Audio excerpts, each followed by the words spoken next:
Toqué un granito seco y áspero. El arroyo ya no corría a mis pies. No puedo pintar mi desesperación. Ninguna palabra del lenguaje humano podría expresar mis sentimientos. Estaba enterrado vivo, con las perspectivas de morir, entre las torturas del hambre y de la sed. Maquinalmente pasé mis ardientes manos por el suelo. Qué seca me pareció la roca. Pero, ¿cómo? ¿Cómo había podido abandonar el curso del arroyo? ¿Por qué? En fin, ya no estaba ahí. Entonces comprendí la razón de aquel extraño silencio, cuando por última vez escuché, si llegaba hasta mi oído, alguna llamada de mis compañeros. Así pues, en el momento de dar el primer paso por aquella ruta imprudente, no noté la ausencia del arroyo. Era evidente que en aquel momento se abrió ante mí una bifurcación de la galería, mientras el Hans Bach, obedeciendo a los caprichos de otra pendiente, se iba con mis compañeros hacia profundidades desconocidas. ¿Cómo volver? No había ningún rastro. Mi pie no había dejado huella alguna sobre el granito. Me rompía la cabeza buscando una solución a aquel problema insoluble. Mi situación se resumía en una sola palabra. Estoy perdido, sí, perdido, a una profundidad que me parecía inconmensurable. Las 30 leguas de corteza terrestre pesaban sobre mis hombros con un peso espantoso. Me sentía aplastado. Intenté conducir mis ideas hacia las cosas de la tierra. Apenas pude conseguirlo. La casa de Königstrasse, mi pobre Grauben, todo ese mundo bajo el que me había extraviado. Pasó rápidamente ante mi espantado recuerdo. Volví a vivir en una viva alucinación los incidentes del viaje, la travesía, Islandia, el señor Fridriksson, el Sneffels. Me dije que si en mi posición conservaba aún la sombra de una esperanza, sería un signo de locura, y más valía desesperar. En efecto, ¿qué poder humano podía devolverme a la superficie del globo y separar aquellas enormes bóvedas que se sostenían por encima de mi cabeza? ¿Quién podría devolverme al camino de regreso y reunirme con mis compañeros? Oh, río, ¿dónde estás? Oh, tío, grité con acento desesperado.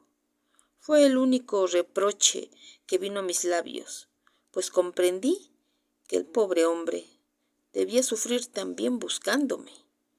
Cuando me vi así, alejado de todo socorro humano, incapaz de intentar nada para salvarme, pensé en el socorro del cielo.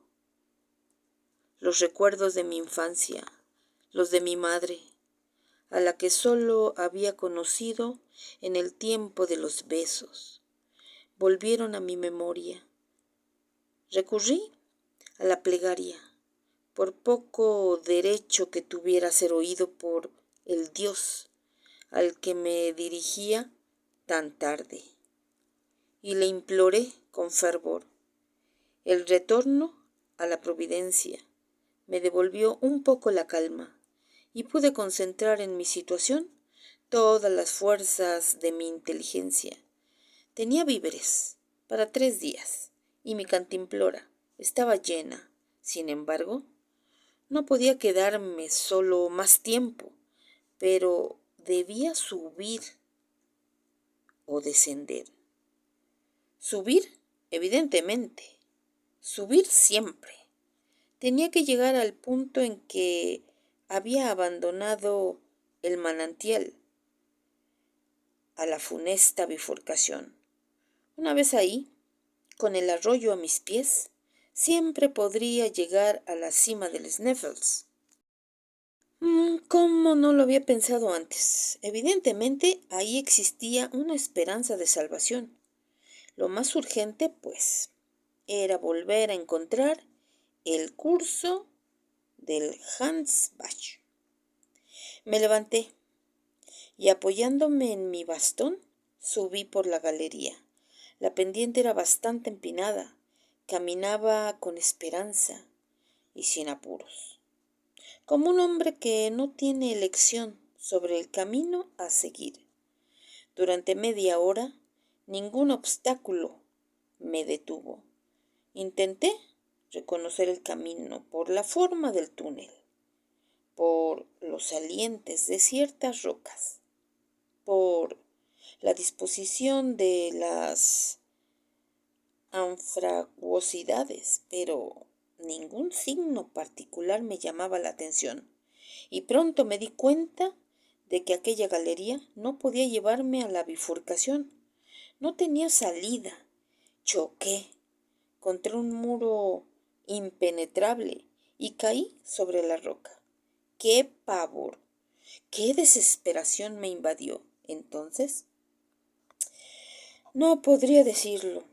Me quedé anonadado. Mi última esperanza acababa de estrellarse contra aquella muralla de granito. Perdido en aquel laberinto cuyas sinuosidades se cruzaban en todos los sentidos. Ya no podía intentar una fuga imposible. Iba a morir de la muerte más espantosa. Y, cosa extraña, me vino a la mente que si mi cuerpo, fosilizado, llegaba a ser encontrado algún día, su hallazgo a 30 leguas dentro de las entrañas de la Tierra suscitaría graves cuestiones científicas. Quise hablar en voz alta, pero solo roncos acentos pasaron entre mis labios resecos. Jadeaba. En medio de tales angustias, un nuevo terror vino a apoderarse de mi espíritu. Mi lámpara se había torcido al caer. No tenía medio alguno de repararla. Su luz palidecía e iba a extinguirse. Vi cómo la corriente luminosa disminuía en el serpentín del aparato. Una procesión de sombras movedizas se desplegó sobre las paredes ensombrecidas. No me atrevía a bajar los párpados por temor a perder el más mínimo átomo de aquella claridad fugitiva.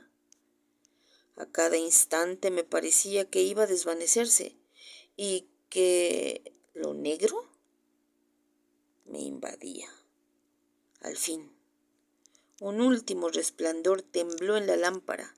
Lo seguí, lo aspiré con la mirada, concentrando en él todo el poder de mis ojos, como en la última sensación de luz que les fuera dado experimentar, y me quedé sumido en las inmensas tinieblas. ¡Qué grito más terrible se me escapó! En la tierra, en medio de la noche más oscura, la luz nunca cede del todo sus derechos. Es difusa, sutil, pero por poca que exista la retina del ojo, acaba por percibirla. Aquí nada. La sombra absoluta hacía de mí un ciego en toda la extensión de la palabra.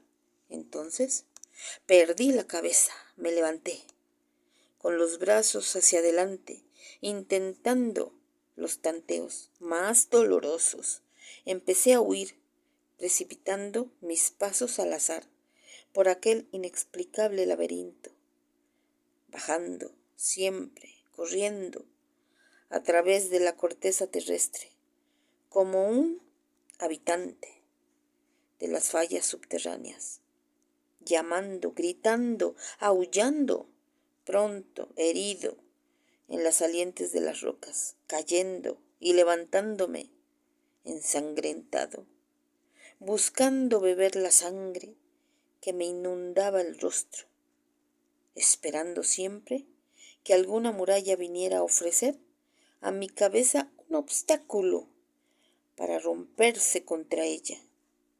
¿Dónde me condujo aquella insensata carrera? Siempre lo ignoraré. Tras varias horas, sin duda, al borde de mis fuerzas, caí como una masa inerte a lo largo de la pared y perdí toda noción de existencia. Cuando volví a la vida, mi rostro estaba mojado, pero mojado de lágrimas. No podría decir cuánto duró aquel estado de sensibilidad. Ya no tenía medio alguno para darme cuenta del tiempo. Jamás soledad alguna fue percibida a la mía. Jamás. Abandono tan completo. Después de mi caída, había perdido mucha sangre. Me sentía empapado. ¡Ay! Cuánto lamentaba no estar muerto y que aún me quedase eso por hacer. Ya no quería pensar, rechazaba cualquier idea y vencido por el dolor, me enrosqué cerca de la pared opuesta. Sentía cómo el desvanecimiento se apoderaba otra vez de mí y con él el aniquilamiento total, cuando un ruido violento llegó a mis oídos.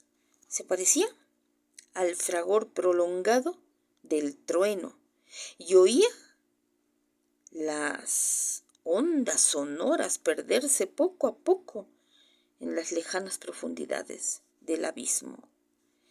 ¿De dónde provenía aquel ruido? Sin duda, de algún fenómeno que sucedía en el seno del macizo terrestre, la explosión de un gas o la caída de algún potente cimiento del globo. Escuché otra vez. Quise saber si el ruido se reproducía. Transcurrió un cuarto de hora. El silencio reinaba en la galería. No oía ni los latidos de mi corazón. De pronto mi oído, apoyado por casualidad en la muralla, creyó sorprender palabras vagas, imperceptibles, lejanas. Me estremecí. Es una alucinación, pensé, pero no. Escuchando con más atención, oí realmente un murmullo de voces. Pero mi debilidad no me permitió comprender lo que decían. Sin embargo, hablaban, estaba seguro.